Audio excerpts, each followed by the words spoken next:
What's up, gang? Thanks for listening to the Undiplomatic Podcast, the show with undiplomatic takes about the foreign policy scene. I'm your host, Van Jackson, and my co-host, Kate Kaiser, should be here shortly. He's running a little late, I think.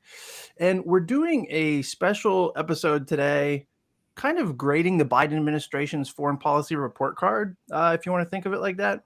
So we've got two guests to talk things through. One, a longtime friend of the pod, Matt Duss, who was until very recently the foreign policy advisor to Senator Bernie Sanders, and he's now a visiting scholar at the Carnegie Endowment for International Peace in D.C. And our other guest today, who is also now officially a friend of the pod, Stephen Wertheim, senior fellow also at the Carnegie Endowment and a distinguished lecturer at Catholic University of America, where I did my PhD. Welcome to the show, friends. A very special episode this week, like the one on Family Ties where Alex gets into drugs, or let's try to make it count. Let's do some learning. Hello, friends. And here we got Kate Kaiser. We just went on. No worries. As it happens, Matt and Stephen are co-authors of a great new piece in the New Republic called The Better Biden Doctrine. And the piece is basically doing this progress report check-in with where Biden's foreign policy is at 2 years into his presidency, kind of compared to what the foreign policy platform was during the campaign. So we thought we'd get them on the mic to work through all these issues. So guys, what's the top line judgment here about Biden's foreign policy? What was your take in the New Republic overall? Well, I think our main take was, there are certain areas where they've done well. I think Ukraine was a place where we identified that all things considered, they've been handling it pretty adeptly, managing, the U.S.-Europe alliance and internationally, acting, not with the goal, obviously, of not getting drawn into a larger war, not getting into a U.S.-Russia war, a NATO-Russia war, and obviously avoiding, any escalation toward a nuclear war. I'll let Stephen go into some of the other upsides, but in the short version is that, some areas of positive. I think the move away from neoliberalism, at least at the rhetorical level and some at the substantive level is a big deal. Shifting away from decades of a kind of this kind of economic consensus in Washington, and to hear, a U.S. president give the speech that Biden gave, I think it was last April in his first speech to both houses of Congress, when he more or less declared, the Washington consensus is over. That really does matter. But I think one of the things we get at in the piece is saying these things is important, but actually getting your back into this policy change for the long term is much more difficult. And I'll just finish off by saying that, primacy is a hell of a drug. And it's tough to move off of it. Yeah, and I think despite all the positive elements that Matt has pointed to, we conclude the piece by warning that there's still a quite decent chance that Biden could hand his successor, whoever that is, a U.S. foreign policy that's worse than what he received from Donald Trump. And that's not all his fault, or maybe even mainly his fault. A lot of that has to do with the way in which Russia and China have aligned more closely, and obviously with Russia's aggression against Ukraine. But it also, his job is to actually fix these problems. Yeah, I have a hard time. We'll work through each of the issues here, I guess, but I have a hard time grading or evaluating both individual issues and a kind of short-term snapshot, because most of this stuff is only going to matter in the long term, or it only matters at, time 3 or time 4, not time 0, And so it does concern me a lot what we are setting up the next president to have, which is actually one of the reasons I became anti-primacist in the first place. Because do you want another Trump-like person having this kind of machinery? I don't know. Right. Apparently the answer is yes, that the Biden administration is giving us, right? Every time the answer is yes. Yeah. Right. No, but I think I think it's also like everyone. I mean, everyone here, all four of us have played a role. I think over the past few years in putting some really important issues on the agenda and kind of working in a broader kind of context of this political foreign policy movement, which I think has done a really good job in various ways of broadening and shifting the conversation to focus on some key things like ending the forever wars. Obviously, the focus on Yemen. Kate has done enormous work on that.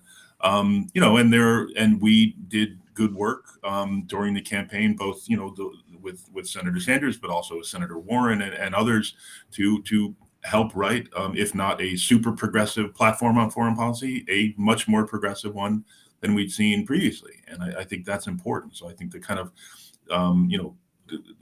the approach of the piece again was to say, okay, these commitments were made, and how is that going? That's right. Yeah. Like, we're not trying to judge Biden by our ideal standard of what we want America's role in the world to be. He's going to fall way short of that after 2 It's a good years, for point. sure. Yeah. But we did try to, establish a benchmark that he himself essentially endorsed by being the nominee. So we try to refer to that 2020 platform again and again. And I think, within the administration, there are people who probably support at least elements of all the different elements of our article. And so I think if you think about how the administration has ended up right now, it's pretty disappointing to me, at least, considering where the administration seemed to want to go in the opening months, and then maybe even after the opening year. That's what I was going to say.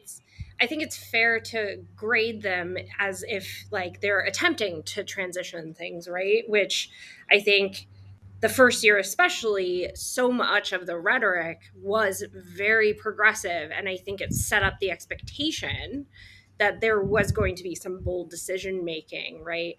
And in my view, this transition period is what really needs to happen is the challenge to the various institutional powers as it exists, right? Especially within the executive branch, whether that's just in, flipping the interagency process. So like state is actually in charge of all conflict management, not DOD. It's a revolutionary idea, I know.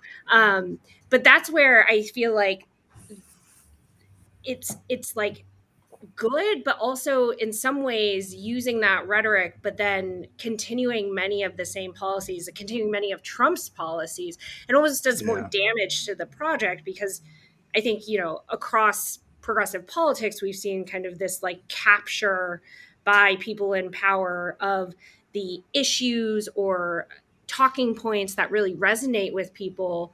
But then the public voters become, disillusioned when then the policy doesn't actually follow the rhetoric. And so I don't know, to me, there's like a real risk here that we're just getting some window dressing on just more primacy. Yeah, I mean, I think that the point you just made, Kate, I mean, especially with regard to, well, first of all, let's talk about, ending the forever wars, right? I mean, yes, the decision on Afghanistan, as wrenching as it was, I think, the right one. It was a courageous one.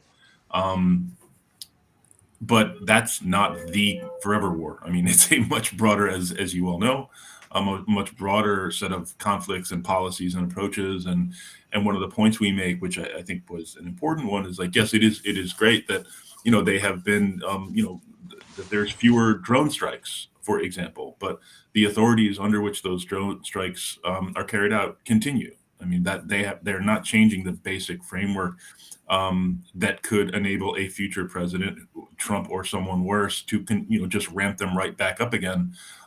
Because in part they're doing this quietly for understandable reasons. They want to avoid putting up a target. They want to avoid having to getting drawn into big arguments about these policies. But the downside is that you are not changing the consensus if you're doing this all just quietly behind the scenes.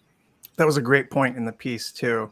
Like, how are you going to shift the political terrain if you're doing shit stealthily in the background? Yeah. Okay. So Afghanistan withdrawal, good. largely the ending of the drone wars seems to be good, but also possibly a function of having withdrawn from Afghanistan. Because I mean, like, part of our position in Afghanistan was the ability to prosecute those strikes. So you pull that out and you end up constraining your ability to do drone wars, but the authorization to use military force still there, right? Still the global war on terror, even though you can claim you pulled out of Afghanistan. But Van, it doesn't matter because, as Biden said after the withdrawal from Afghanistan, he comes before the world as the leader of a nation no longer at war. And he said this twice, I think.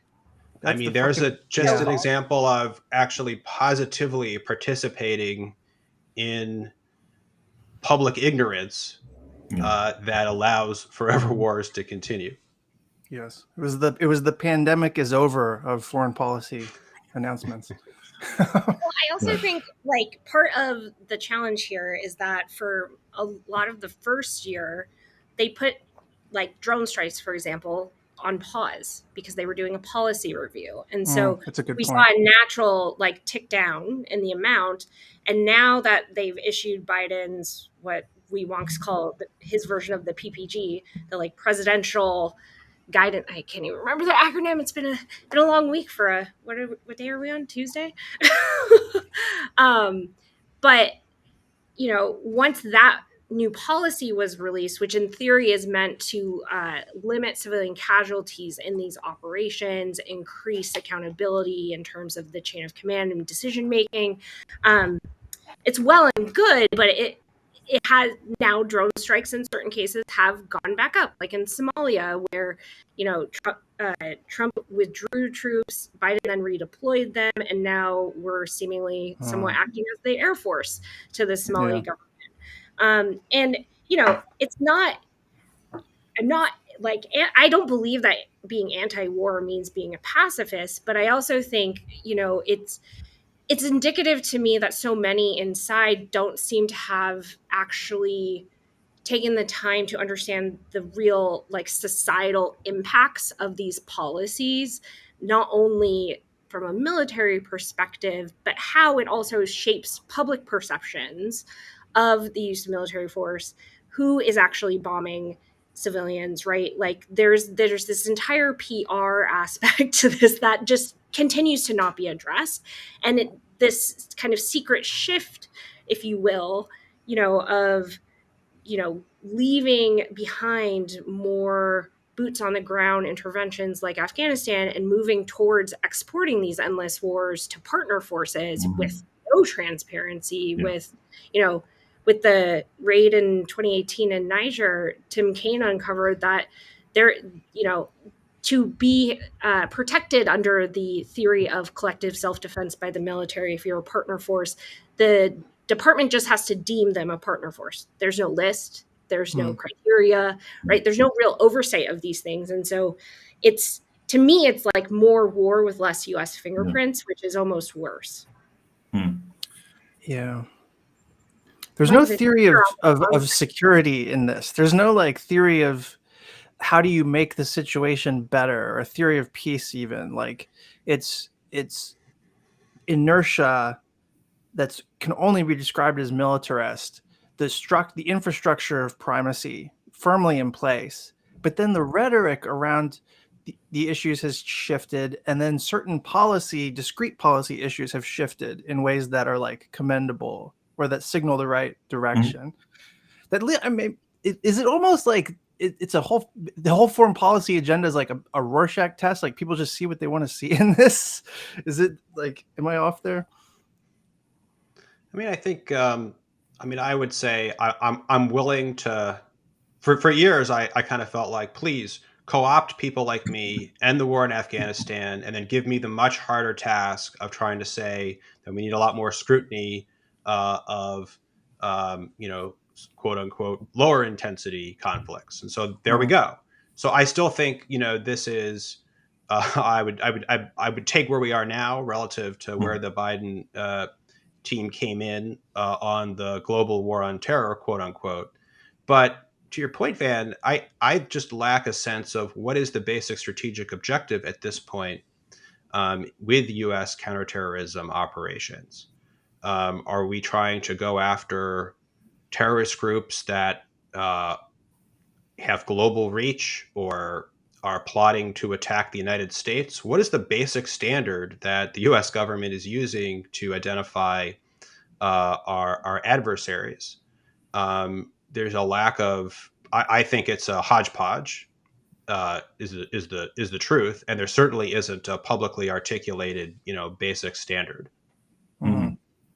Yeah, and as we note, I mean, there was an effort that I was a part of, and I think Kate was a part of on in Congress to create a new standard. That was the National Security Reform Act that Senator Sanders and Senator Lee and Senator Murphy introduced well over a year now, that dealt with the authorizations for use of military force, emergency powers as relating to sanctions, and What happened to that? It did not go forward. And again, this was a very big bill. But given that the administration and President Biden himself had at least, indicated some support for these ideas on the trail. I mean, part of the idea was to put this big package of ideas and reform legislation. One of the things it does is essentially, rewrite the War Powers Resolution to tighten up the definitions much. To make it much clearer what we were talking about when we talk about hostilities and things like that. Uh-huh. And it's very possible, and I very much hope sometime in the future you can kind of use this thing for parts. You don't have to pass the whole thing. You can take small pieces of it, because I think all these pieces are important. But again, there was just not much interest at all from the administration. And again, they've got a lot to deal with. But I mean, I know as we complete, we repeatedly return to, based on the commitments and things that they had said themselves, I think it's right to try and hold them to some of this. Yeah, that's fair. So what about Ukraine? You said at the top that they've basically handled it well. Anything to elaborate on that, or caveats or anything? I mean, this is an interesting one. Obviously, there's a very animated and I think really important discussion on the progressive left about their approach to Ukraine. And as I, remarked in a piece in Foreign Policy that came out yesterday about the new kind of progressives in Congress and what that might mean for foreign policy, I think a lot of progressives, myself included, even those who support what we've been doing in Ukraine, there's real and legitimate concern about the way Ukraine is, being used to sort of reinvigorate an outdated interventionist ideology. For the benefit of defense contractors and lobbyists and all the usual folks. So trying to find a balance between supporting Ukraine's defense, but not letting that simply revive the monster or rebuild the monster is a challenge. Now, I think some of the concern from some on the left and some on the right has been, okay, is this just going to be an open-ended conflict? Do we just keep pouring money into Ukraine and it just goes on and on and on? And that's, I think, a valid question. I'm not one of those, and I don't think anyone should kind of respond to these kinds of questions and concerns with the usual, oh, why do you support Russia bullshit? But I think that, the administration, at least as far as I've seen, even if their diplomacy is not at a level that I think some would want, I think it's pretty clear that they have been keeping these feelers out for the moment when Putin shows that he's actually serious about trying to end this conflict in a durable way, and that moment has not yet come. I know some here may disagree, and I'd love to hear it, but that's kind of my take on how things are going. Stephen? Yeah, I have a similar view. I am concerned about where the war goes from here. We've kind of caught ourselves in a trap where anything but total victory by Ukraine will seem like a loss. Yeah. But total victory by Ukraine would be potentially extremely escalatory and is therefore not in the interests of the United States, especially if we're talking about Crimea. I think the administration perhaps missed an opportunity to say earlier on that Crimea was not an issue in this war as far as like what the United States would provide active military support for. I I would be much more comfortable if there was clarity on that point. I can see why there's an advantage to Ukraine potentially being able to threaten Crimea, even if it doesn't actually seek to retake it, right? So I can see the counter argument, but the escalation risks are really, really serious. And I think Matt is absolutely right that Democrats should welcome scrutiny of where our arms are going, of what the strategy is, et cetera, and potentially join in legitimate scrutiny where that's raised by the new Congress. The other thing I just want to say, and it was an element of our piece, it's not so much about the administration's policy toward the war in Ukraine itself, but we may never get a safer moment to effectuate a transition from U.S. to European leadership of European security affairs. Yes. The Russian military is, bogged down in Ukraine, struggling to achieve its objective there. It's going to be weakened for some time to come. We don't know exactly how long, but this is a moment where, for the United States to be signaling to its European allies, actually, like, okay, we'll take the lead in this emergency situation in this case, but we can't keep doing this.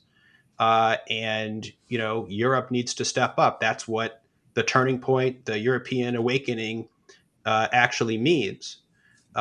This is probably the best time we're going to get to do that. But I think on balance, the Biden administration has done just the opposite.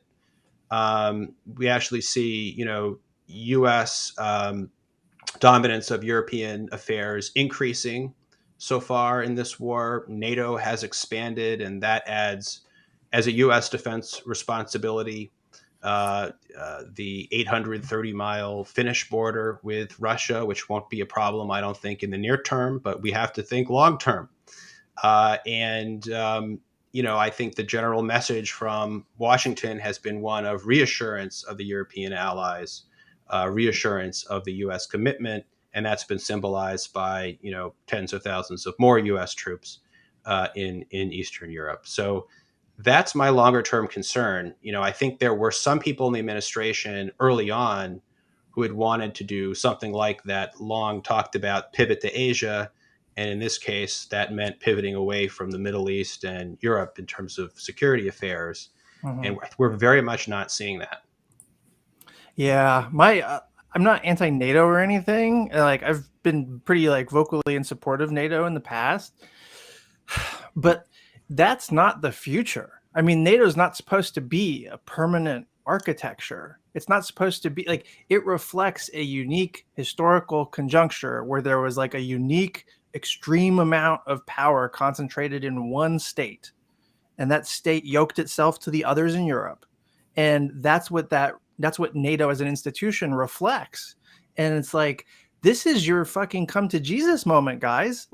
European Defense Force time. Or if you got to have just national militaries, but take yourselves seriously in terms of security, this is it. How can you look at the last 4 years before Biden and be oh, that's our future?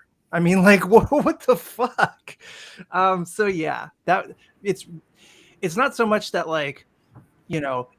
including Finland in NATO is going to destroy everything. It's that NATO is not the right architecture for the future. That's doubling down on the past in my mind. And so it's we should be talking about kind of off ramps or how we get to a better place. Well, it's also related to that, it's this perception of security that again is, or Europe's defense, again, it's only military, whereas Russia in particular often makes inroads into countries via the information space, right? Via they take, it's very similar to kind of how Iranian proxies operate in the Middle East, where they look for areas of state failure and then they pull on them, right? And it can have the impact of creating polarization. But I think this NATO is a intermediary structure, right? Where it becomes a democracy organization sometimes, then it's a military alliance. And I would to me, it's like, if we're going to start with NATO, because that's what we have, can we at least, like, how they have, each country has to spend 2% of its annual budget on the military, right? Why don't we have that for social programs in those countries who are part of that? Actually, if we want to build democratic resilience, which in theory is like our best defense against rising fascism around the world, and people who are willing to use their power to maintain supremacy in certain cases, if we don't actually begin to question like what makes us safe, and the fact that all of this militarization over, since the end of the Cold War, we'll just start there. It time and again has just created more conflict. It has not necessarily de-escalated things. I think people are often, they lean back on this like, well, the world is safer than it's ever been. People have more access to information. There's less poverty. These are all wonderful outcomes. But at the same time, right, power has become much more concentrated amongst a certain subset of people, I think, than a lot of times in history. And that to me is what's so dangerous, because it's so interlinked with the mass inequality that we have globally, economically as well. One of the things I really like about Kate is that, like, she doesn't let you take your eye off of like, how might we get to like deeper forms of security. And so it's like every issue is an entry point for making this like larger zoom out. Like, what are we really doing here? It's great for perspective, and it's like literally what I'm trying to do all the time. Yeah, and so like the NATO question is definitely part of that. Like, because NATO is not a form of durable security in my mind. It's just lucky we have it right now, kind of thing. Okay, also, I have a question for Stephen about what you said about the escalatory factor of retaking Crimea. And I'm very interested in your response, because I've read like Timothy Snyder's writing about this, especially since the mobilization, right? And now, if Putin were to use nuclear weapons, whether in Crimea on a front line, right, he would also then be nuking Russian soldiers, who he would then, in theory, right, domestically be held accountable for. And and so I'm wondering, right, because he is managing such a complex political calculus and has kind of boxed himself in certain ways, whether at this point it actually is escalatory, or, I've been doing engagement at the UN recently, and it's been very interesting to talk to countries in the global south who I think would be very amenable to your argument that the Biden administration should actually be, focusing its coalition building on the principle of protecting sovereignty, right? That's kind of a universal norm that everyone can get behind. Even China has been very vocal, as it has been, with regard to Putin's war and sovereignty. And a lot of the points that they make is that one, nuclear use is really a red line for them, and them kind of being on the fence, not necessarily saying anything, abstaining from votes, et cetera, et cetera. And so, anyway, I just wanted your take on this, because I agree. Like, when the progressive letter was drafted in April, for example, last year, that was absolutely a very risky moment of possible escalation. But as these dynamics change and the politics change, like, how does that play into the potential of nuclear use? Because I've also heard some people who are like, well, once he uses a nuke, it's over, so he's not going to use a nuke. I feel uncomfortable trusting that, right? And that's the problem of deterrence. Yeah. What do you think?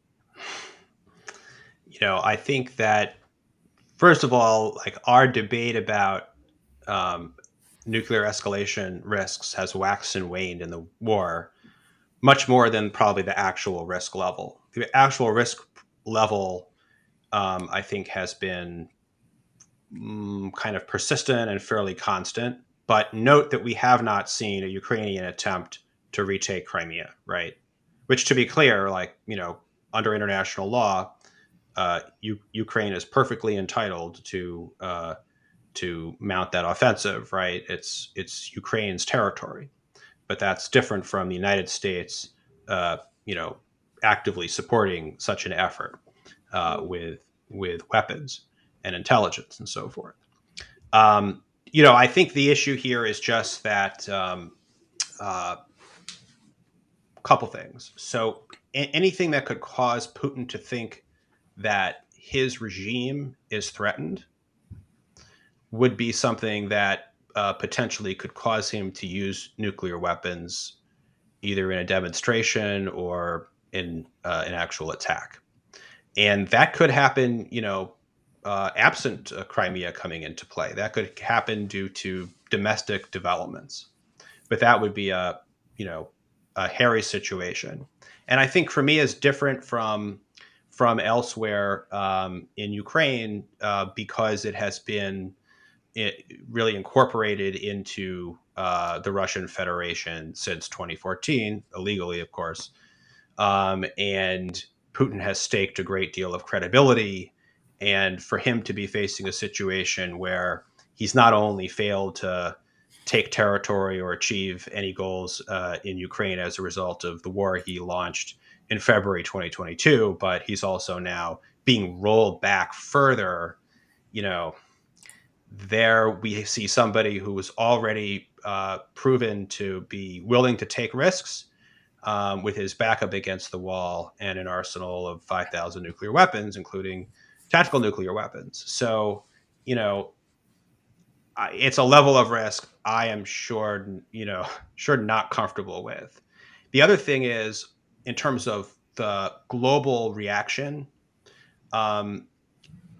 it might be the case that a lot of the world would condemn Russia if it was a one and done situation. But my sense is that the U.S. would likely mount a kinetic response. And then we're off to the races. How is Russia going to view that? It would probably be a fairly limited attempt to attack maybe the Russian forces that helped to prepare the attack. But from Russia's point of view, this is the United States, which is supposed to not be a belligerent in this war, directly attacking Russian forces. So that in turn, if we just stop time at that point, right, because we don't know what happens next up the escalatory ladder, I think that a lot of countries will, yes, they won't be pleased that Russia used nuclear weapons to begin with, but they might also, if they've been both sidesing the conflict to begin with, they can both sides the Russian attack and then the U.S. counterattack, and their concern would be de-escalation above all, rather than condemnation of Russia. Yeah, I mean, like I've been pretty positive on Ukraine, kind of like Matt has described or judged overall. The two like little critiques, which maybe aren't little, but they're in the scheme of things. One is that like I don't know that we've taken the nuclear risks seriously enough. I mean, we were sending nuclear capable bombers to Europe deliberately to signal to Putin. And it's like, what the fuck? Like you're increasing crisis and stability risks for no gain, for no like positive outcome. The idea that like that's going to change his calculus seems laughable. So it's not, there was no upside to it in my mind. So it's like taking the nuclear risks more seriously, like has got to be in the picture. And then the other one is like I'm all for soaking oligarchs and like seizing oligarch yachts and stuff. The pre-conviction asset seizure legislation authority is a problem. Like that's going to blow back on us at some point. Us being like people browner than me, that's a bad precedent. But otherwise, agreed. I'm conscious of time. There's this big issue that I had in my notes called Middle East policy, but like there's like 17 items within that. And you guys are like much better positions to talk through this than me. Like Kate, Matt, Stephen, how do you break that down? It's easy. They made some, I think it was important and commendable that they named a special envoy for Yemen, Tim Lenderking. I think the ceasefire and the extended ceasefire, but the ongoing talks, the kind of diplomatic energy they've put into this is important. They, came out early on with the president announcing an end to quote unquote offensive support, continuing defensive support. We pushed them for months to try and clarify what that actually means. What is defense? And as of today, have yet to receive a really good explanation. But all that to say, they have diminished the amount of support they are giving to the Saudis for the war in Yemen.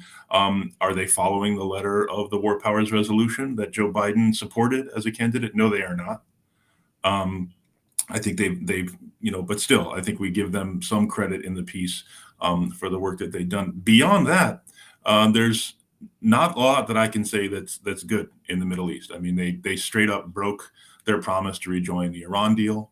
I think we may very well lose it. I think that's an enormous negative. That's driving us closer to Saudi Arabia. Yeah, I mean, it is. No, and again, they'll justify this. They'll justify this by pointing to Ukraine, right? But the truth is, the policy was trending this way before the Russian invasion happened. And I'll just put it very bluntly: Joe Biden has framed up a conflict between democracy and authoritarianism in the Middle East. His administration is squarely on the side of the latter. Damn. Other than that, though, what's your sound high marks. Yeah. Jeez. I just want to, it's, I feel like the Middle East is truly where like the rhetoric not matching reality is just so stark. Like the Yemen case is very, very good example where they came in saying all of the right things, right? Mm-hmm. His advisors had signed letters opposing the support, doing a mea culpa, although it was only a partial mea culpa, if I may. And I think it's like kind of got our expectations high for what they might be willing to do. And while appointing Tim Lenderking, special envoy, was very, very important, and Tim has actually done a ton of work, has worked hand in foot with the UN special envoy to try to not only extend the ceasefires, but get larger negotiations popped off. And I think we've seen some effect of that diplomacy over the summer when, after the last ceasefire, or I guess it was this fall, expired, the Saudis still have not resumed airstrikes in Yemen. And negotiations are largely between the Houthis and the ostensible Yemeni government as it exists in this new presidential council, which I could go on about the challenges of that and how it threatens to recreate, previous corruption flows and patronage that really were the precursors to Yemen's revolution in 2011, which is where this conflict comes out of. But the challenge is that when they appointed Mr. Lenderking, right, he was given a mandate over negotiations and trying to shore up the humanitarian situation. He was not necessarily given power to influence the entire agenda when it comes to Yemen. And because Saudi Arabia has seen Yemen as kind of its like little brother for decades, right? And believes that it has like the right to somewhat dictate what goes on within Yemen or have access to various ports and borders and things like that. There has not been a larger rethinking of the relationship that got us to where we are now in the conflict in Yemen.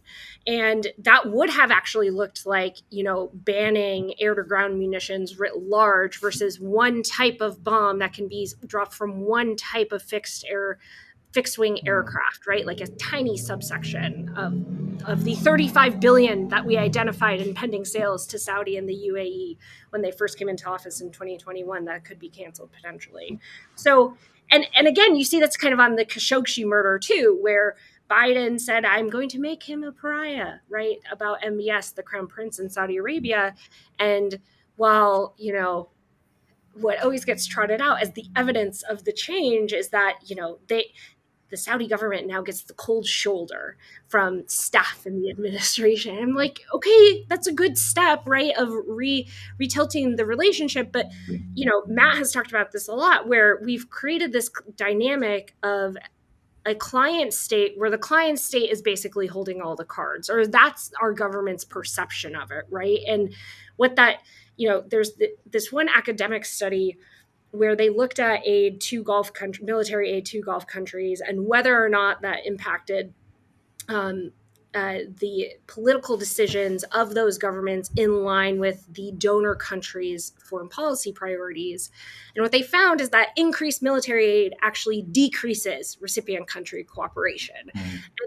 And I think our relationship with Saudi Arabia and arms sales issues with regard to Yemen has kind of been a picture perfect example of that, right? And so this is where it's like, can we pull back and rethink actually what we're trying to do? Yeah.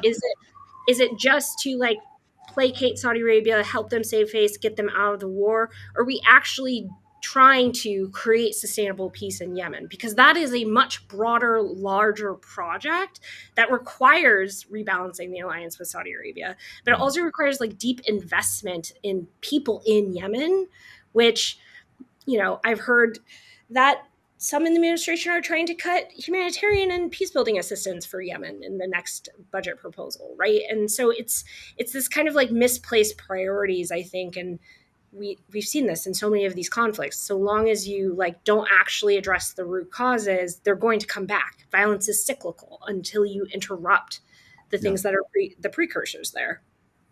Yeah, and I'll just offer us a segue out of the Middle East and to China and Asia here by saying I think their approach, as with few exceptions in the Middle East, is basically Trump with better manners, right? And the way they justify this is through the lens of great power competition, whether it's Russian influence or Chinese influence, and that is a loophole you can drive any human rights abuse right through. That is something 100%. That can justify, and because we've seen it, that has been U.S. policy with this region for the past 50 years, which is, well, yes, they're a bad regime and corrupt and they imprison their own people, but there's all these other security priorities that we have. And so it goes on. But I think this brings us to, not just Russia, but also China, even more so, because that is their main focus. Yeah, I was going to say the Saudi thing is of a pattern because like most of our allies have us by the balls. This is how it bothers me more and more over time. But as long as we have this like primacist posture toward the world, allies have a lot of leverage with us in a practical agenda setting kind of sense. And this is as stark in Asia with China as it is in the Middle East with Saudi Arabia. So like, what's your guys' take on China, or China policy, I should say? To be honest, this is an area where I think Biden may have made his most consequential mistake. I mean, I think some Asia policy has been positive, and especially if you compare it to the Trump administration, but just particularly over Taiwan, I am very concerned about where we're going. And you just can't have the White House walk back 4-time gaffes, quote unquote, by the president and pretend like it didn't actually happen. And so I'm, quite concerned. I'm obviously referring to these statements that Biden has made saying that the U.S. has a commitment to defend Taiwan. Yeah. It doesn't. That anyway, he would defend Taiwan by sending U.S. troops there. And also several times he said Taiwan independence is up to the Taiwanese, which isn't correct under the one China policy that the administration is otherwise saying that it's maintaining. And so I fear that we're getting to a place. It's not that I'm overly concerned about, China invading Taiwan, this year or next year. But we're getting to the place where it looks more and more like the one China policy lives on borrowed time. And it seems as though the United States is, or it could plausibly be argued, particularly in Beijing, that the United States sees Taiwan as a strategic asset that has to be kept permanently separate from mainland China. And so we are dancing right up to a well-known red line that we know that Beijing has. We just don't know exactly where it will decide that line has been crossed. And you see U.S. allies and partners in the region very much respond to these developments, particularly striking in Japan, which is now pledged to double its defense spending and develop strike capabilities against China as well as North Korea. So I really worry about relations with China as being potentially the most consequential negative development that we've seen from the Biden administration, as bad as Middle East policy has been. Well, it's worse Matt? because it has climate implications. I mean, that's what Yeah. I'm so worried about, is that we're closing off pathways that we need to actually not have an unlivable world. Yeah, there's Yeah. that, and the There's administration that. has dealt Yeah. with that in a really That's fair. interesting way by saying, yes, I hear you, Kate, and we insist that challenges, this is, I'm now paraphrasing the national security strategy, right? We recognize that challenges like climate change and pandemics are as important as traditionally defined security challenges. And We yet, see you, we hear you. yes. It's a Yada, threat. yada, yada. Yeah. We're not doing anything. I mean, that's not fair. I mean, our investments are really important on climate, but Yeah. I mean, so like Matt, do you have something to add? No, Stephen Okay. said it. So like I think they've done a reasonably good job on crisis managing Sino-US relations, right? So like A-, I don't know. But then it's like a fucking D, F. What's the lowest grade you can give on like the long-term trajectory?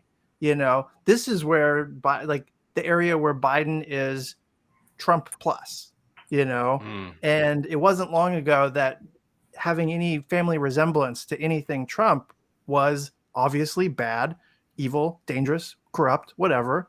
And we're not just resembling, we're outbidding Trump, like Biden is conducting Steve Bannon's dream China policy. Like I've been having to go back and look at all the things that Steve Bannon wanted to achieve, and it's his fantasy China policy, and like that should give us pause, but it's not. We're doing containment now, partially. Like and this is what we're going to hand off to the next guy. I don't know. It's a fucking disaster. Yeah, no, I hear that. I mean, I think part of it is, I mean, I think they rightly, and this goes into the stuff, partly the work that Jake Sullivan was involved here at Carnegie around foreign policy for the middle class, which I think, represents an important recognition that came out of the 2016 election, which is that huge numbers of Americans are completely, they have no connection to the foreign policy so-called consensus as it's been carried out in Washington. It does not speak to their lived reality, and that is a problem. And so their entire focus, and Jake was here at Carnegie at the beginning of December for a conversation with Carnegie's president, Tino Cuellar, and I thought it was very interesting because it was a foreign policy check-in, but it was almost entirely about trade. And I think that speaks to their focus. It's like, foreign policy has to deliver and be seen as delivering for American communities. And I think that is a sound theory of the case. But I think to take this to the point where they have been, which is wrapping all of these investments in American infrastructure and Americans' health and their communities around, this is how we compete with China, I think that is going to have enormously negative consequences. I mean, we should be able to justify investing in American communities because that is what a government does. That's what how a responsible government behaves, toward its people. And yet, Yeah. and it's politically popular. Yeah. All of the policies that they're trying to pass, right? It's like we don't need to fearmonger about China and right, to drive more to get the hawks on board, they need to kind of dangle this stuff. And I think we always see this, if you kind of reinforce, and I'm telling everyone in this call what they already know, but to reinforce this kind of framing is gets us in a bidding war, which the right will always win. Yep. I do wonder. Sorry, yeah, just as the new Congress comes in, the Republicans are going to set up this select committee on China, led by a guy who openly says he wants a Cold War with China in those terms. Yeah. I do wonder whether the proliferation of Republican pontification on China now might cause some Democrats to stand up and say, that's actually not what I agree with, and create some space in reaction to some of the more extreme GOP statements. Maybe I'm just too much the optimist, but I'd like to see that happen. Well, I hate to break it to you, Stephen. Oh, yeah. Senator Menendez might have some things to say. No. I think I will just say I think there's a lot of great work being done to make that happen, to pressure and support and encourage and to build a movement that can support the congressional champions who will do exactly the pushback that you're talking about, and that's something we've not had in years past. So. Yeah, it's not going to start with Bob Menendez, but I think maybe it will start. I think can I just say, for all of the listeners out there, last go round when Congress was trying to pass the CHIPS bill and they attached it to the Strategic Competition Act in the Senate, right? Democrats largely thought that the hawkish China policies that were being put forth by Republicans and then accepted in order to get votes to pass these bills, that it was just and its role in driving racism against Asian Americans, anyone who looks Asian, right, in the United States, driving racism against them and violence for that matter. A lot of the perceptions on the Hill from members was that it was just a messaging problem. If we just insert some language saying we oppose anti-Asian racism and hate violence, then it's fine. And I just want to emphasize that's not how things work. Because ultimately, right, like we are othering the Chinese government, people in China, that only Americans can only succeed if China loses. That's a zero-sum game that ultimately, right, is going to drive people to extremes. And so this is where it's about, like, what is the actual strategic end with China, right? Mm-hmm. It's good to not want a war, but what are the positive goals? How do we actually do we want to bring them further into the international community? Do we want to actually try to work with them on managing the rules of the road, since we also break them all of the time? I mean, I'm not equating the US government to what China is doing systematically in terms of its human rights abuses, but at the same time, there are segments of the population in the United States who might actually say, well, look at what we're doing here, right, against Black Americans and the police. And so I think there's like a level of humility, I think, in this conversation about US policy towards China, what's possible, what's actually in our interest, that just isn't really there. And there's this kind of like rush to determine and define what the rise of China actually means. And I still don't think we know ultimately what it means for the world, right?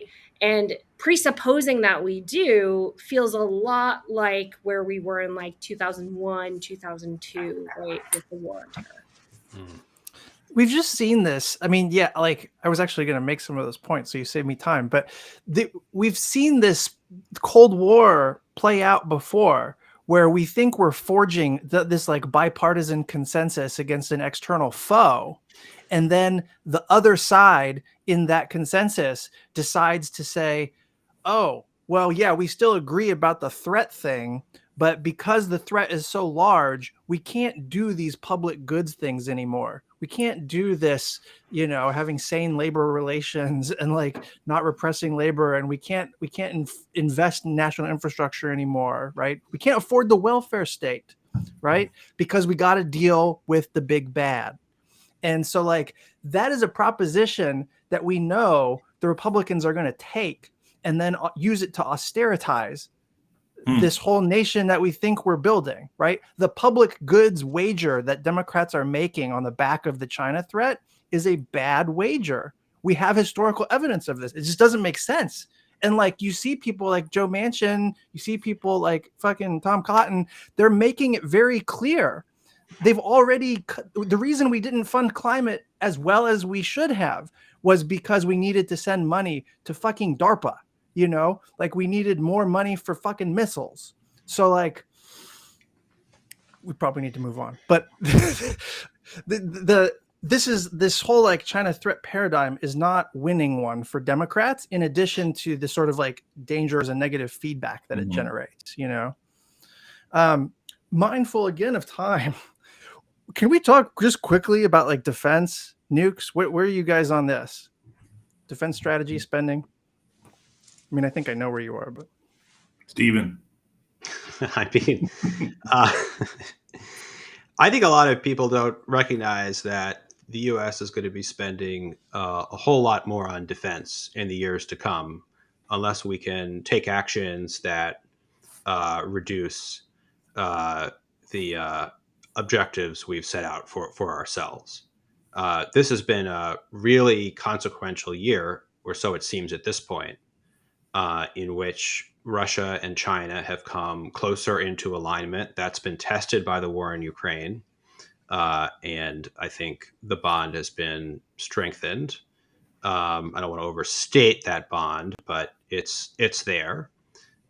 This is a very negative development, to put it mildly. If there's, one basic U.S. strategic objective that it should have towards Eurasia, it's to prevent the emergence of a rival or alliance of rivals that could potentially dominate that area. So this is kind of like the opposite of what primacy on its own terms would be trying to achieve. And as we've discussed, the United States is doing very little to draw down over the longer term in the Middle East or in Europe or in Asia, and China continues to rise. So we've got a huge math problem. It's already being reflected in higher budgets. This is an area, again, where there was a lot of talk by people who are now at senior levels in the administration prior to Biden taking office of cutting the defense budget, and an overdue recognition that actually, Trump was not the isolationist many thought. And it turns out he really liked defense spending. And, that was all very nice. And here we are. So this all calls for some really hard choices that the administration simply is not going to make. Yeah. I promised Matt that we would do a lightning round on best and worst movies that we saw this year. That's awkward segue, but can we? I thought that was smooth as silk, man. All right, Matt, starting with you. Best and worst movies you saw this year. All right. Best, top three in no particular order. Tar with Cate Blanchett. Loved it. Okay. Yes, TAR. Go watch it. Prey. Another short. The Predator prequel. Oh, yeah. Awesome. Yeah. So awesome. And of course, have to mention Everything Everywhere All at Once, which I just recently watched again. And I just want to say those guys have taken so much acid. The other worst movie, The Northman. I don't know if you guys are aware of this movie. Okay, and it's painful for me to say this because Bjork is in this movie, all right? And I love Bjork, man. That I more than love Bjork. I mean, any movie that Bjork is in stars Bjork. But that movie, I don't know. It's just didn't. I mean, I thought it was bad.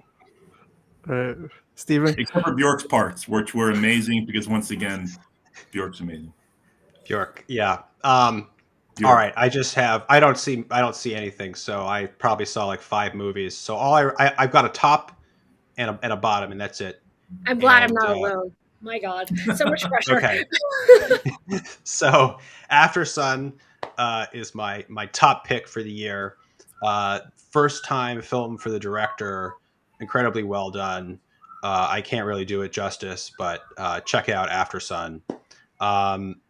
Azor is my least favorite. I think it probably came out 2 years ago, but toward the end of the year. Anyway, I saw it this year. It's supposed to be like a slow burn with a Swiss banker going to Argentina, and uncovering stuff, and the Sounds actual magical. slow burn. The slow burn is you sitting there and feeling the life drain from your Slowly body burning. over 2 hours. Yeah. There's nothing that was in that film that couldn't have been done in 15 to 20 minutes. Nice. Kate? Oh my god. Okay. So I feel like my best and worst are actually the same movie. And this is Nice. gonna show you how, and I watched it on a plane, so this is gonna show you how many movies I actually watch. But the new Top Gun, best and worst. Wow. Mhm. Okay. Wow. Bold. I see it. I know, Bold choice. controversial take, Bold. right? But one, Miles Teller is just like excellent in most things that he's in, and he plays Goose's son just so great. And there were so many emotional Goose moments. You gotta love it. There was a lot of fan service. There's a lot of fan service. They like didn't fuck it up and make it a horrible sequel. So like, kudos to them. Penny Benjamin, come on, man. Oh, but also, okay, so like all I could see for their like mission, sorry, I'm gonna be a spoiler here for people who have not seen it, but their mission was literally this like DoD contingency plan if Iran got a nuke, right? And they have to go in and they not only like bomb Fordo once to break it open because it's underground. Then they use this like super weapon that was developed in the Obama administration that can like pound multiple times underground so it gets the entire facility. And of course they're successful in this mission. And it's like defense contractors' dream, this sequence. And because of course everyone watching is like, oh, look at all the explosions. And then they like steal this like what is clearly an IRI jet to like flee Iran. And the only Air Force that still flies F-14s. I mean, that was not hard. My partner being like, this is about Iran. I know what the plan is. This is why we're losing. You think I want to come back to that movie about I have a very quick renegotiating follow-up comment, but Van, I want to hear yours. I agree. Oh, yeah. Okay. Fair enough. I had best is the tie between Moxie and Vengeance. So Moxie was on Netflix. I think it's an Amy Poehler movie. It's this girl in high school who discovers like female punk music. Her normie mom turns out to be previously like a radical feminist, and it's a coming of age comedy, but it introduces you to like feminist standpoints and stuff in a way that's like funny and digestible, and it was good. And then Vengeance is like a pretty new one. And it's by BJ Novak, the guy from The Office. Yeah. And it's got a good story. It's funny. It's got some surprises in it. And it's got a lot of Texas culture in it, which like I have this weird love-hate thing for Texas. And so seeing that and feeling it was like had a kind of nostalgia vibe to it. The worst, Glass Onion, I'm afraid to say. I'm a huge Knives Out fan, and I had huge expectations for this, and I just didn't feel like it lived up to it. Yeah. Good choices all around. Last quick comment on Top Gun. Kate, have you heard the theory that basically that Maverick died in that plane crash in the beginning, and the rest of the movie is him just redeeming himself in limbo? Yeah. If that's limbo. Wow. Yeah. No, that is him just like redeeming himself for all his past, with Penny Benjamin, with Goose's kid, doing the mission, teaching the pilots. Right. And then at the very end he ascends to man cave heaven, right? Because I was gonna say, yes, his like own hangar that he's like decorated. Right. Matt, I think what you're saying is you want your own podcast. I pitched him on that at one point. He was still working for Vernon. Yeah, well, we're gonna have to do this, Van. I think this is clearly a sign. We'll get together again. This is actually a good squad. Cool. Great to see you all. Great. Right. Yeah. Thanks, guys. This was really fun.